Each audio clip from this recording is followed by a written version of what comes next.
Hi guys, welcome back. ఈరోజు వీడియోలోకి స్వాగతం. గైస్, ఈ రోజు వీడియోలో నేను ఒక ఇంపార్టెంట్ టాపిక్ గురించి మాట్లాడబోతున్నాను. సో జాగ్రత్త వినండి.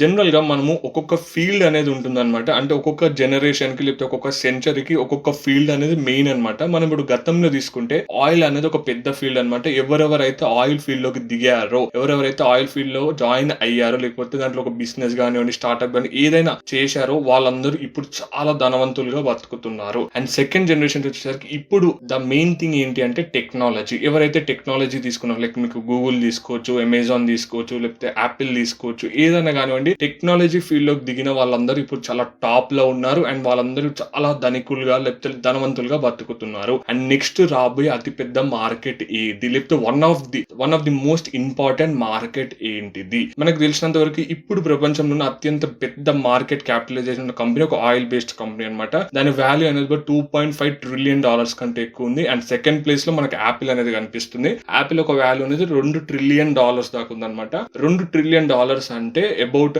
146 లక్షల కోట్ల రూపాయల దాకా ఉంటుంది. అంత పెద్ద కంపెనీ అనమాట ఇది. కానీ ఇంకా రాబోయే కాలంలో అత్యంత పెద్ద మార్కెట్ ఏ ఫీల్డ్ కు ఉంది? టెక్నాలజీ ఫీల్డ్ కు ఉందా, లేకపోతే ఆయిల్ ఫీల్డ్ కు ఉందా, లేకపోతే ఏ ఫీల్డ్ కు ఉంది?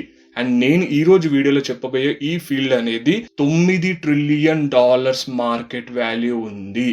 $9 ట్రిలియన్ అంటే ఎంతో తెలుసా? 659 లక్షల కోట్ల రూపాయల మార్కెట్ ఉంది. ఏంటి, షాక్ అయ్యారా? నిజంగానే ఇంత పెద్ద మార్కెట్ ఉంది. అండ్ ఇది కూడా రీసెంట్ గా అనౌన్స్ చేశారనమాట. $9 ట్రిలియన్ అనేది స్పెండ్ చేయడానికి రెడీగా ఉన్నారు గ్లోబల్ మొత్తం ఈ ఫీల్డ్ లోకి. అండ్ ఈ ఫీల్డ్ లో ఇండియాలో నెక్స్ట్ 2021 వచ్చేసరికి అబౌట్ 25,000 కోట్ల రూపాయల మార్కెట్ అనేది రాబోతుంది. అండ్ మీది $9 ట్రిలియన్ కేవలం 1% మార్కెట్ ని కానీ మీ కంపెనీ లేకపోతే మీ స్టార్ట్అప్ అనేది క్యాప్చర్ చేస్తే మీ చేతిలో 6 లక్షల కోట్ల రూపాయల బిజినెస్ ఉంటుంది. అండ్ అది కాకుండా ఈ ఫీల్డ్ లో కస్టమర్స్ చాలా ఎక్కువగా ఉంటారు. మీకు టెక్నాలజీలో ఎట్లా కస్టమర్స్ ఉన్నారో, టెక్నాలజీలో ఎంతమంది కస్టమర్స్ ఉన్నారో అంతే కస్టమర్స్ దీంట్లో కూడా ఉంటారు. బ్రో, అసలు అది ఏ ఫీల్డ్ బ్రో? అప్పటి నుంచి లక్షల కోట్లు అంటున్నా, అసలు ఏ ఫీల్డ్ అదని మీరు టెన్స్ అవుతున్నారా? ఆ ఫీల్డ్ మరేదో కాదు, సైబర్ సెక్యూరిటీ. సూపర్ ఉంది కదా. సైబర్ సెక్యూరిటీ అంటే తెలియని వాళ్ళ కోసం సింపుల్ గా నేను చెప్పేస్తాను. ఇది మీ సిస్టమ్ ని ప్రొటెక్ట్ చేస్తుంది హ్యాకింగ్ నుంచి. అంటే మీ సిస్టమ్ అంటే మీ కంప్యూటర్ కావచ్చు, మీ ఫోన్ కావచ్చు, మీ డేటా కావచ్చు, ఏదైనా కానివ్వండి, దాన్ని హ్యాకింగ్ నుంచి ఇది ప్రొటెక్ట్ చేస్తుంది.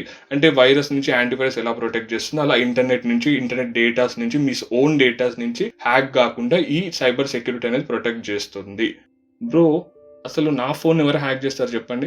లేకపోతే నా సిస్టమ్ని ఎవరు హ్యాక్ చేస్తారు? దానికి అంత సీన్ ఉందా ఎవరికైనా? అంత హ్యాక్ చేసే ఎబిలిటీ ఉందా ఎవరికైనా అని మీకు డౌట్ అనిపిస్తుందా? సరే, ఇది వినండి. అయితే మీకు రీసెంట్గా మీకు ఒక వీడియో లింక్ కూడా కుదిరితే కింద ఇస్తాను. అది నేనే చేశాను వీడియో. దాంట్లో డీటెయిల్స్ ఉంటుందన్నమాట. దీంట్లో మనం బ్రీఫ్గా డిస్కస్ చేద్దాము.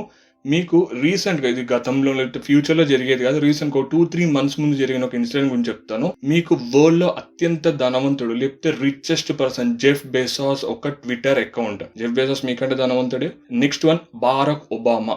ఖచ్చితంగా మీకంటే పెద్దోడే కదా Barack Obama, Bill Gates, Elon Musk, Warren Buffett, ఇలాంటి పెద్ద వాళ్ళ ట్విట్టర్ అకౌంట్. అది కూడా చిన్న కంపెనీ కాదు, ట్విట్టర్ అనే పెద్ద కంపెనీ ఒక అకౌంట్స్ ని హ్యాక్ చేశారు. హ్యాకర్స్ హ్యాక్ చేసి ఒక పెద్ద మెసేజ్ ని మనకు చూపించారు. వాళ్ళు తీసుకెళ్లిన అమౌంట్ అనేది చిన్న అమౌంట్ అయినప్పటికీ కూడా అంత గొప్ప వ్యక్తుల అకౌంట్స్ ని, అది కూడా అంత పెద్ద ట్విట్టర్ అనే కంపెనీని హ్యాక్ చేసి వాళ్ళు చూపించారు. ఇప్పుడు మనం ఎంత, మన ఫోన్లు ఎంత, మన ల్యాప్టాప్స్ ఎంత? ఓకే గైస్, మీరు ఇంకా సాటిస్ఫై అవ్వలేదు అనుకుంటున్నాను. సో ఇప్పుడు మనము ప్రపంచంలో చరిత్రలో జరిగిన అత్యంత పెద్ద డేటా బ్రీచెస్ లేకపోతే హ్యాకింగ్స్ ఏదో మనం చూద్దాము. యాక్చువల్గా చాలా కంపెనీస్ మీద జరిగినాయి, కానీ ఆ కంపెనీస్ పేరు అవన్నీ మనకు ఎక్కువ తెలియదు. వాటి ఏ వర్క్ మీద నడుస్తుందో కూడా మనకు తెలియదు. సో మనకు తెలిసిన కొన్ని కంపెనీస్ గురించి నేను చెప్తాను. నెంబర్ 1, యాహూ అనేది 2013 నుంచి 14 వరకు 3 బిలియన్ యూజర్ డేటాని హ్యాక్ చేయబడింది. 3 బిలియన్, 1 బిలియన్ అంటే 100 కోట్లు, 3 బిలియన్ అంటే 300 కోట్ల యూజర్ డేటాని యాహూ నుంచి హ్యాక్ చేశారు.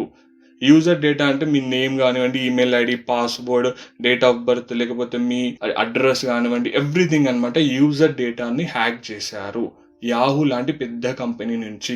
మరియాట్లో అయితే మీకు 500 మిలియన్ కస్టమర్స్ ఒక కాంటాక్ట్ డీటెయిల్స్ ని, పాస్పోర్ట్ డీటెయిల్స్ ని, క్రెడిట్ కార్డ్ డీటెయిల్స్ ని వాళ్ళు హ్యాక్ చేశారు.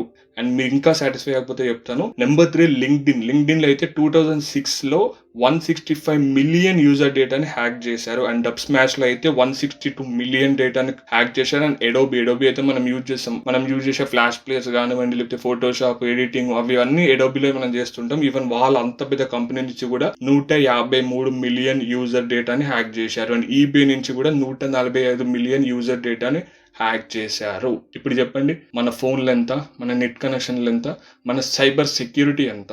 సో గైస్, నేను ఇందాక ఫస్ట్ లో పాయింట్ చెప్పాను, దీంట్లో కస్టమర్స్ కూడా చాలా ఎక్కువ అండి. టెక్నాలజీలో ఎంతమంది కస్టమర్స్, ఒక్కొక్కరి ఇంట్లో 2-3 ఫోన్లు ఉన్నాయన్నమాట. ఒక్కొక్కరి దగ్గర 2-3 ఫోన్లు ఉన్నాయంటే వాళ్ళందరికీ కూడా సైబర్ సెక్యూరిటీ అవసరమే ఉంది. అండ్ మీరు సైబర్ సెక్యూరిటీ ఒక ఫీల్డ్, ఒక కంపెనీ కానివ్వండి, స్టార్ట్అప్ కానివ్వండి, జాబ్ కానివ్వండి, ఫ్రీలాన్సింగ్ కానివ్వండి, ఏదైనా కానివ్వండి, ఈ సైబర్ సెక్యూరిటీ అనే ఫీల్డ్ లో మీరు చేస్తున్నారు అంటే మీకు చాలా మనీ అనేది వస్తుంది, చాలా జాబ్ ఆపర్చునిటీస్ అనేది వస్తుంది, చాలా ఫ్రీడమ్ ఆఫ్ లైఫ్ స్టైల్ అనేది మీకు వస్తుంది అనమాట. ఎందుకంటే చాలా పెద్ద మార్కెట్ ఉంది దీని వెనకాల. ఇప్పుడు మనం అసలు సైబర్ సెక్యూరిటీ ఎందుకు అంత ఇంపార్టెంట్, ఎందుకు మనకు యూస్ఫుల్ ఒకసారి మనం తెలుసుకుందాము. Why cyber security is so important.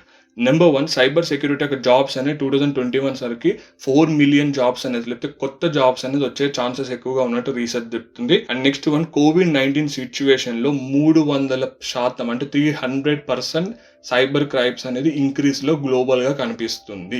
Guys, ఇది చాలా సింపుల్ అనమాట. ఇంకా వచ్చే కాలాల్లో కెమెరాస్ ఎక్కడంటే అక్కడ ఉంటాయి అనమాట. సో అంత తొందరగా దొంగతనాలు చేయడం, హత్యలు అవన్నీ చాలా పాసిబుల్ కదనమాట. ఇంకా వచ్చే కాలంలో క్రైమ్స్ మొత్తం ఎక్కడ జరుగుతుంటే ఇంటర్నెట్ లోనే జరుగుతుంది. వాటిని మనం సైబర్ క్రైమ్స్ అంటుంటాం అనమాట. ఆన్లైన్ లో, ఫేస్బుక్ లో, వాట్సాప్ లో, వీటి ద్వారానే క్రైమ్స్ అనేది ఇంకా జరుగుతాయి. అండ్ ఫ్యూచర్ లో సైబర్ క్రైమ్స్ ఎక్కువగా అవుతాయి. అండ్ ఈ COVID-19 అనేది బెస్ట్ ఎగ్జాంపుల్ అనమాట. 300% సైబర్ క్రైమ్స్ అనేది ఎక్కువైనాయి అనమాట. అండ్ నెక్స్ట్ విషయంకి వస్తే, మనం ఇందాకే అనుకున్నాం మనల్ని ఎవరు హ్యాక్ చేస్తారో, వాళ్ళకి ఏం అవసరం ఉందని చెప్పి 48% సైబర్ హ్యాక్స్ అనేది స్మాల్ కంపెనీస్ ని, స్మాల్ ఇండివిజువల్స్ ని వాళ్ళు టార్గెట్ చేస్తున్నారు. అంటే మీలాంటి ఒక వ్యక్తి దగ్గర నుంచి ఒక 1000 రూపాయలు పోతే మీరు పెద్దగా పట్టించుకోరు, మీరు కేసు పెట్టి కోర్టుల వెనకాల తిరిగారు, లైట్ తీసుకుంటారు. సో ఇలాంటి వాళ్ళని వాళ్ళు ఎక్కువ కాన్సన్ట్రేట్ చేస్తున్నారు. అండ్ 95% డేటా లీక్ అనేది గవర్నమెంట్ సెక్టార్ నుంచి, రీటైల్ సెక్టార్ నుంచి మరియు టెక్నాలజీ సెక్టార్ నుంచి మనకు కనిపిస్తుంది. అండ్ నెక్స్ట్ వన్ చూసుకుంటే $9 ట్రిలియన్ మార్కెట్ అనేది గ్లోబల్ గా అనౌన్స్ చేశారు అనమాట. వాళ్ళు రెడీగా ఉన్నారు ఇంత మనీ అనేది సైబర్ సెక్యూరిటీ వైపు పెట్టడం కోసము. అండ్ నెక్స్ట్ వన్ చూసుకుంటే about 80% organisation have no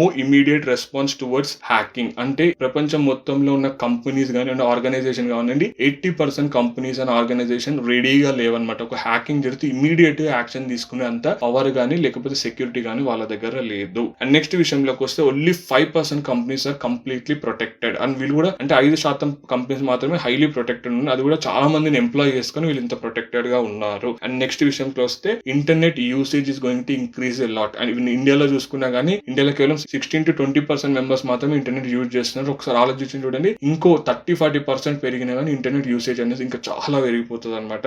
and guys, overall నేను చెప్పాలనుకుంది అంటే హ్యాకింగ్ చేయడం అనేది అంత ఈజీ అయితే కాదు, కానీ ఇంపాసిబుల్ కూడా కాదు. అండ్ హ్యాకింగ్ చేయాలనుకుంటే చాలా ప్రాక్టీస్ అవి ఇవన్నీ కావాలి. కానీ ఆపర్చునిటీస్ లేనప్పుడు, అంటే మీకు కెమెరాస్ అవి ఇవన్నీ ఎక్కడ చూసినా ఉన్నప్పుడు, వాళ్ళు డబ్బు సంపాదించాలన్నా, క్రైమ్ చేయాలన్నా బయట కుదిరినప్పుడు ఆబ్వియస్ గా అందరూ ఇంటర్నెట్ లోకి వస్తారు. అండ్ ఇప్పుడు 6th క్లాస్ నుంచి 7th క్లాస్ నుంచే కోడింగ్స్ అవన్నీ స్టార్ట్ అవుతున్నాయి. సో ఫ్యూచర్ లో లైక్ ఇంటెలిజెన్స్ అనేది చాలా ఎక్కువగా మారిపోయే ఛాన్సెస్ ఉంది. అండ్ ఇప్పుడు లాస్ట్ అండ్ ఫైనల్ గా మనం చూసేది ఏంటంటే టైప్స్ ఆఫ్ హ్యాకింగ్. అంటే మనం ఇప్పుడు అనుకోవచ్చు, నా ఫోన్ ఎవరు హ్యాక్ చేయరు కదా, హ్యాకింగ్ చేసే ఛాన్సెస్ ఉంటుంది, అసలు ఎలా హ్యాక్ చేస్తారు, ఒకవేళ హ్యాక్ చేస్తా అని చెప్పి మనం కొన్ని టైప్స్ చూస్తాము.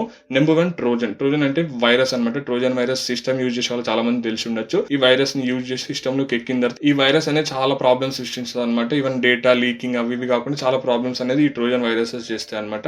ఇది ఒక టైప్ ఆఫ్ హ్యాకింగ్. ఇంకోటి ఏమంటే ఫిషింగ్ అనమాట. ఇక్కడ మీకు తెలిసిపోతుంది ఇదేంటి అంటే వీళ్ళు ఫేక్ వెబ్సైట్స్ క్రియేట్ చేస్తారనమాట. మీకు సింపుల్ గా చెప్పాలంటే మీకు వాట్సాప్ లో వస్తారనమాట. లైక్ పబ్జీ కానివ్వండి, ఫ్రీ ఫైర్ కానివ్వండి, ఫ్రీ డైమండ్స్ ఇస్తున్నారు, ఫ్లిప్కార్ట్ లో ఫ్రీ ఆఫర్ ఉంది, ₹1 ఫోన్ ఉంది, లేకపోతే ₹10 ఫోన్ ఉంది, మీరు డీటెయిల్స్ కొట్టండి అని ఇలాంటి లింకులు మీరు క్లిక్ చేసిన వెంటనే చూస్తే ఒరిజినల్ ఫ్లిప్కార్ట్ ఒక వెబ్సైట్ ఉంటుంది అనమాట, లేకపోతే ఒక ఒరిజినల్ అమెజాన్ ఒక వెబ్సైట్ ఉంటుంది అనమాట. మీరు వెంటనే మీ లాగిన్ ఐడి పాస్వర్డ్ అవి ఇవి కొట్టి మీరు లాగిన్ అయిపోతారు దాంట్లో, లేకపోతే డీటెయిల్స్ అనేది కొట్టేస్తారు అనమాట. ఇది వన్ ఆఫ్ ది హ్యాకింగ్ అనమాట. దీన్ని యూజ్ చేసి మీ డేటాని వాళ్ళు స్టీల్ చేస్తుంటారు, మీ క్రెడిట్ ఇన్ఫర్మేషన్స్ అవి కూడా స్టీల్ చేస్తుంటారు. అండ్ నెక్స్ట్ వన్ వస్తే ఈవ్ స్ట్రాపింగ్. దీంట్లో ఏంటి అంటే వీళ్ళు ఏం హ్యాకింగ్ ఏం చేయరనమాట. జస్ట్ మీ ఫోన్ ని వాళ్ళు లేకపోతే మీ ల్యాప్టాప్ ని వాళ్ళు అబ్జర్వ్ చేస్తూ ఉంటారు.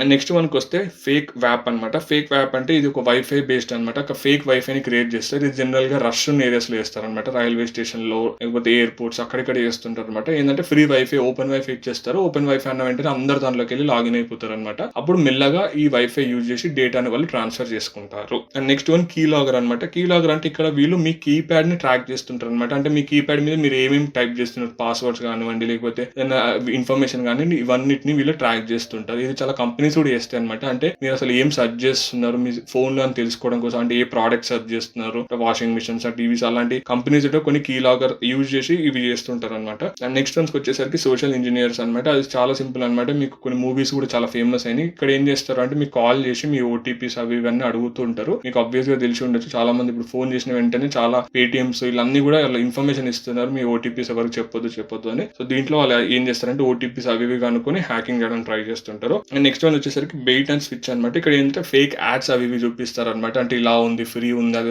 యాడ్స్ అనేది చూపిస్తారు. అండ్ దాని వెనకాల ఒక చిన్న వైరస్ అనేది వాళ్ళు లింక్ చేసి పెడతారు అనమాట. ఎవరైతే యాడ్ క్లిక్ చేసి వెళ్తారో వాళ్ళకి ఈ వైరస్ అనేది అంటుకుంటుంది. వాళ్ళ సిస్టమ్ లోకి ఎక్కడం లేకపోతే వాళ్ళ డేటా అవి ఇవి తీసుకోవడం ఏదో ఒకటి చేస్తుంది అనమాట ఈ virus. Last and final cookie theft అనమాట. కుకీ థెఫ్ట్ అంటే మీరు ఏ వెబ్సైట్ ఏది ఓపెన్ చేసినా ఇమీడియట్ గా కుకీ యాక్సెప్ట్ చేయండి అని మిమ్మల్ని అడుగుతుంటారు అనమాట. ఈ కుకీస్ ని కూడా చాలా మంది హ్యాక్ చేసి దాని ద్వారా డేటా అనేది మీ సిస్టమ్ లో డేటా అనేది వాళ్ళు తీసుకుంటుంటారు అనమాట. సో మీకు ఇప్పటికి అర్థమై ఉండొచ్చు, ఇలాంటి మీరు చాలా ఎక్స్పీరియన్స్ అయి ఉండొచ్చు లైక్ కుకీ థెఫ్ట్ కానివ్వండి లేకపోతే ట్రోజన్ వైరస్ కానివ్వండి, ఇలాంటి మీరు ఎప్పుడో ఒకసారి అయినా చూసి ఉండొచ్చు. సో ఇలాంటి హ్యాకింగ్ జరిగే ఛాన్సెస్ చాలా ఎక్కువ ఉంది. అందుకని ఇందాక అన్నట్టే ఈ సైబర్ సెక్యూరిటీలో కానీ మీరు ఒక స్టార్ట్అప్ చేశాను, లేకపోతే బిజినెస్ చేయండి, లేకపోతే జాబ్ చేయండి, ఫ్రీలాన్సింగ్ చేయండి, ఎలాంటిదైనా నేర్పించిన ఎవరికైనా సైబర్ సెక్యూరిటీ ఎలా చేయాలి, లేకపోతే దాని మీద కోర్సెస్ ఇలాంటిది చేసినా కానీ మీరు హ్యాపీగా సక్సెస్ఫుల్ గా దాంట్లో సెటిల్ అయిపోవచ్చు. అండ్ మీకు తెలిసిన కామన్ థింగ్ ఏంటి అంటే ఇంకా రాబోయే కాలంలో phones, datas, technology, internet usage ఇవన్నీ కూడా పెరిగిపోతుంది. ఇవన్నీ పెరిగిపోయినప్పుడు ఆబ్వియస్ గా సైబర్ సెక్యూరిటీ కూడా పెరుగుతుంది.